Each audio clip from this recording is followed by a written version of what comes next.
என்ன வேணும் உனக்கு? நாங்க எத்தனை மணி வரைக்கும் வெளியில சுத்திட்டு இருந்தாலும், அதாவது நைட் டைம்ல தூக்கமே வந்தாலும் இந்த அம்மாவுக்கு நாங்க 12 o'clock வரைக்கும் ஏதோ ஒரு ஒர்க் இருக்குன்னு நாங்க வெளியில பாத்துட்டு இருக்கோம்னு வச்சுக்கோங்களேன், அத்தனை மணி வரைக்கும் எங்களோட தான் இருப்பா. எவ்வளவு தூக்கம் வந்தாலும் சரி உள்ளேயே போக மாட்டா. ஆனா நாங்க ஒன்ஸ் பெட்ரூம்குள்ள போயிட்டோம்னா அடுத்த செகண்டே உள்ள வந்துருவாங்க. போயிட்டு அப்படி கப்பு சிப்புன்னு படுத்துருவாங்க. இப்ப கண்ணை பாருங்க, நல்லா தூக்கம் வருது.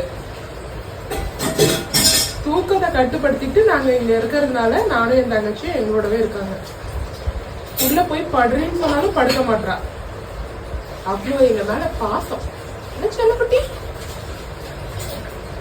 சீக்கிரமா வாக்கிங் கூட்டு போயிட்டு வந்துட்டா காதை பாருங்க, என்ன பண்றதுன்னே தெரிய மாட்டேங்குது. இன்னைக்கு சீக்கிரமா போயிட்டு வந்தாச்சு வாக்கிங்.